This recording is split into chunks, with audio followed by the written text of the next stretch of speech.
Hi, Nyajong. Gujoshini Dolonda Guga Lumong Gulumbehu or Lisa. Welcome back, and I'm delighted to have you here with me yet again with Learn Hmong with Lisa. I am Lisa. So this week we are just gonna jump right into some of these really hard and complex technical grammar that we will be working on this week with quantifiers and classifiers. I call these measure words. And what quantifiers and classifier words are, they are particles that will indicate either the noun, what it is, what the noun can be, or they will indicate the quantity, one of something, a few of something, a couple of something, or a bunch of something. So these are considered measure words in English. In Hmong, we have words that indicate the same thing. It's just that many of us Hmong Americans, we don't know what those words are because it's confusing and there's so many. And so it's just particles of speech. And again, there's a lot of technical stuff here and grammatical stuff. If you really want to learn how to speak Hmong fluently, they're very important. And you will know who can speak Hmong fluently depending on these classifiers and quantifiers. So classifiers now indicate what kind of thing the noun is. It'll tell you if it is people or animals. It will also indicate if it is, let me see, just an object. And so what type of object? It could be flat things. It could be, I think we just have flat things. There's specific ones for plants. And so we'll get into it, okay? So the first one for these quantifiers and classifiers, we have tu and tu. Tu, tu, tu. Tu is used to indicate a number of something. So you would say the number in a sentence, and then you would have tu, and then the noun, okay? So number tu, noun. An example would be gu mo yi tu nie luo. Gu mo yi tu nie luo. Gu mo yi tu nie luo. I have one younger sister. Or I can say gu mo o tu nu. Gu mo o tu nu. Gu mo o tu nu. Okay, so the number tu and then the noun.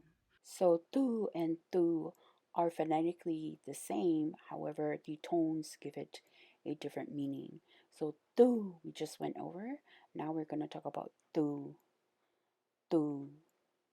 Tu. Tu is a quantifier for singular objects, in particular people and animals. So to use it in a sentence, you would say tu cho den de. Tu cho den de. The bridge is very long. You can also say ko tu dalo nyoko tu. Ko tu dalo nyoko tu. Ko tu dalo nyoko tu. Where does your uncle live? Lastly, you can say gu bo tu o quan don do. Gu bo tu o quan don do. Gu bo tu o quan don do. My paternal grandmother's dog cries or barks loudly. My paternal grandmother's dog cries or barks loudly. Next, we have jaw, jaw, jaw, jaw. So this is to specify a specific noun, but when it comes to a group of something or multiples of something. So when using in a sentence, it would be 俾我咗自租大樓. 俾我咗自租大樓. 俾我咗自租大樓. We have eaten all of the bananas. We ate all of the bananas. Okay? Jaw is to indicate those or these bananas, meaning more than one. Another way to use this is chó mi nhuần tớ nzi lưu hành. Chó mi nhuần tớ nzi lưu hành. Chó mi nhuần tớ nzi lưu hành. So chó mi nhuần tớ, mi nhuần are children or kids. Tớ means right there. Nzi lưu hành, so cute. Nzi lưu is cute, and then hang is very much or many or a lot, okay? So chó mi nhuần tớ nzi lưu hành. They are so cute. The next one is lưu, lưu, lưu, lưu, not lub. You would use as a quantifier, and technically it's also a classifier, as you use it with general things as well, but you don't use it with people or animals. It's just, and I feel like a lot of the times you use it with houses, buildings, cars, or vehicles. So examples in how to use this would be Có lú plu bồ mò. Có lú plu bồ mò. Có lú plu bồ mò. Your plu is your cheek. Bồ mò, does it hurt? Does hurt. Okay? So does your cheek hurt? Another way to use lưu is lưu chế nớ lo lo. That house there is big, very big. Whenever you double it, it's usually emphasized more. So lo lo means like it's big, it's huge. So lưu chế nớ lo lo. Okay, that house there is very big. Ôi chà lưu khó trông khi chỉ tao là. Ôi chà lưu khó trông khi chỉ tao là. Khi chỉ tao là. Ôi chà lưu khó trông khi chỉ tao là. Why won't the door open? Why can't I open the door? It's another way of interpreting it. And so that's how you use lưu. Cha, cha, cha. Use cha for tools, silverware, knives. Technically, those are all kind of tools. So how to use that would be Nu shi cha dia do mono. Nu shi cha dia do mono. Nu shi cha dia do mono. Literally, it means he, she, they use a spoon to spoon up rice to eat, okay? But really just means he, she, they use a spoon to eat, or use a spoon to eat their rice. Another way to use cha mua cha jie ho tian jie, mua cha jie ho tian jie, mua cha jie ho tian jie. Literally, you're saying take knife, sharpen, so that it is sharpened. The next word is die. Die. Die. Die. You use die for things that are flat. Sheets of paper, a blanket, a bed sheet, mats, flat things, right? So to use it in a sentence, we would say Thọ mua y đàn tờ cho cụ. Thọ mua y đàn tờ cho cụ. Thọ mua y đàn tờ cho cụ. Please give me a sheet of paper, okay? Mua đài lệ lò đồ bế bùa bư. Mua đài lệ lò đồ bế bùa bư. Mua đài lệ lò đồ bế bùa bư. So a lei is it's, I don't know what kind of plastic it is, but it's really thin pieces of plastic that gets braided or weaved into a mat, and you can get them pretty much anywhere in Asia and I think other parts of the world, but definitely in Lao and Cambodian and Thai homes you will find them, probably in Chinese homes or even like a beach mat. Okay, so that's considered a lei. Any kind of mat that is thin would be a lei. Mua dai lei lo bua bu. So take out the mat so that we can basically go to sleep or bo bu is to put it out so we can sleep. Okay? Or you can say ko godai ba. Ko godai ba. Ko godai ba. Pick up your blanket. Pick up your blankie. Pick up your ba. Okay? Sometimes I say that to my niece who's downstairs right now and probably in need for a nap. And she's got several, and I went through that phase as well as a kid. So we say to her, ko gare papa, or ko ga yo papa. So if it's multiples, we use yo, okay? Ko gare papa, a bounded book or a bounded magazine, something that is bounded with many sheets of paper in it. It is now a pao, not pao like auntie, but pao, okay? Pao. You only use pao when you are talking about a bounded book, basically, something that is bounded. So a notebook, a book, a magazine, manga, whatever it is, it would all be a pao something, okay? Go pong do do o lo. Go pong do do o lo. Your book is so thick. Do means thick. So your book is so thick. Gu nia pong go nyonda za. Gu nia pong go nyonda za. Gu nia pong go nyonda za. Gu nia pong go nyonda za. My mom's pao, again, it's a book or something that is bounded. Ngao means song. So it's a song book. It could be hymns. It could be just a notebook with lyrics in it. You just know that it's a songbook, okay? So gunia pongo nyonda za.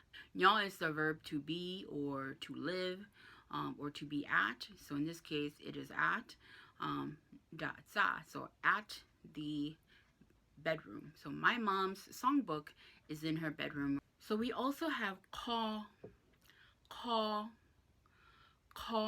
It's like a K at the back of your throat, but it's like with the H. So call, right? This pretty much kind of means a little of something or a part of something. So to use it in a sentence, gu sa no I call, gu sa no I call, ko pa ka gu no I call, right? Gu sa no I call, which means I want to eat a little bit of it, whatever it is. Mo I call do gu, mo I call do gu. Give me a little. Give me a little bit. Give me a little. Give me a little bit. Mo I call do gu, or give me a piece of that. Give me a piece of that. Jaw, jaw, jaw. Jaw is particularly only really used with plants.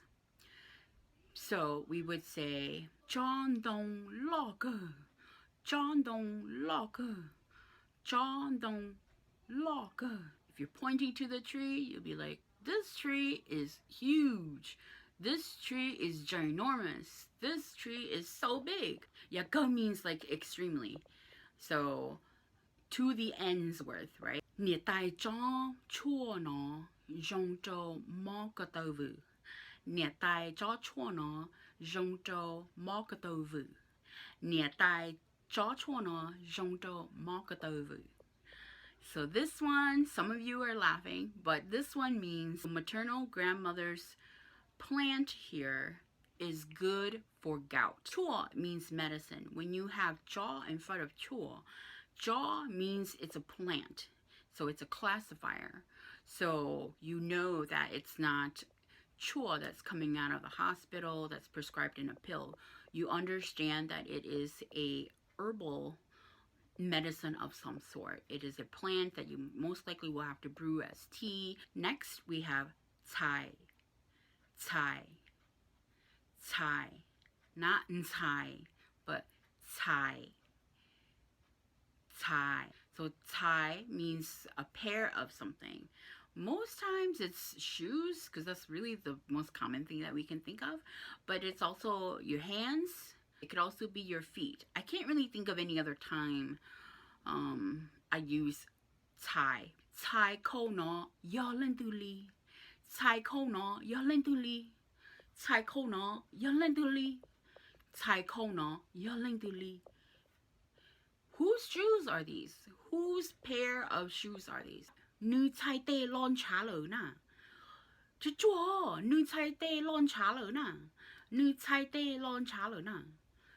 Which means his, hers, their hand is bleeding. So, nu Thai te, his, her, their hands, lon cha lo na. Lon cha is bleeding, lo na. Now? Or it's just to emphasize like it's bleeding? I don't know.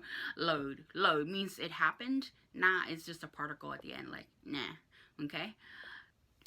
And lastly, we have zao. Zao. Zao. Zao. So zao is a classifier. It's for corded or string-like things. So like a electrical cord, a phone charger cord, a phone cord, you know, the corded phones that I used to have back in the day before cordless phones came out, and definitely before cell phones came out, or is a string-like material. Even necklaces, yarn, thread, you would use zao with. So using it in a sentence, we would have Nia tai yua to I zao shogu. Nia tai yua to I zao shogu. Nia tai yua to I zao shogu. Maternal grandmother bought a gold necklace. So Nia tai, maternal grandmother, yua to bought, I zao. So one, shogu, shogu. So sho means a necklace, and then gu, as you've learned with colors, means gold. So nia tai yua to I zao shogu. Another example would be zao luo fai fa no chi zhong le. Zao luo fai fa no chi zhong le. Zao luo fai fa no chi zhong le. This electrical cord is no longer good, or is not good anymore. This electrical cord is no good anymore. Tu, khi có gió lùa khâu chả có đỡ. Tu, khi có gió lùa khâu chả có đỡ nè. Tu, khi có gió lùa khâu có chả có đỡ nè. Bố ya. Bé cái rồng yên nó hẳn đỡ. Giờ ya tu lon chai. You know, when you see that look and you see this, you know, better tie those shoelaces, which means boy, girl, better tie up those shoelaces before you trip.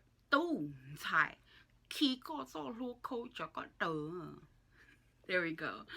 So those are some classifiers and quantifiers that I have for you. I hope you learned. I hope you can review, can go over some of this stuff, practice. You know, I would say if you are watching this, ask your parents, regardless if you are 12 years old, you are 8 years old, or you're 25, ask your parents to have dialogue with you and kind of like, you know, challenge yourself to use it with your family members, your friends, and teach them a little. Let's help each other converse. Let's help each other really get into the language and really have some appreciation, because reality is if we don't keep learning, we don't keep utilizing the language, it will die out. And I personally do not want that, which is why I do these videos. Again, I started doing these for my nephew and my niece, or my nephews. I have one on the way, and my niece. But reality is, I know that this is very useful for many of you out there, and many of you are wanting to learn. It's just that not everyone wants to take the time out, and I feel like this is a great way of getting it out there for people to use, for those who are native speakers and wanting to regain that, and those who are just simply wanting to learn the language. Again, I'm no expert. I'm just literally wanting to share, and I just have a lot of enthusiasm and passion for languages. And again, I'm also rediscovering my language And I am grateful and appreciative that I have a space to do that and to share that journey with you all. My sister-in-law is due in May, and so we are waiting for their first son, but he's my second nephew, and I got him this really cute crocheted Hmong hat. So it's got the blue trimming, si sia and si do, or go sia, go do, go lia, right? Red, black, blue. The sizing for this is 1 to 3 years old, and so I like to go bigger for little kids, and because they grow out of those things really fast, and so I figured this would be a nice little gift for him, and it'll work well in the winters. I got it off of Etsy from Crochet and Creations by Jelena. I might be saying the name completely wrong. I will put her site below so you can go and check her out. This is not sponsored by any way. Again, these are things that I bought on my own and that I would like to share with you all. Feel free to check out her site. She crochets a lot of other things as well, but I end up getting the Hmong hat for my nephew. And that is really it. So again, thank you for watching. Feel free to like, feel free to subscribe. I try to post these videos up once a week, and so I will continue to do that. If you have questions, or you just want to know more information, or you just like have a request, like I really want to learn this, Lisa, please comment below. Let me know what's working. I will do my best in getting back to you, as well as creating more content for you. All right, thank you. Shinji doa. Bye.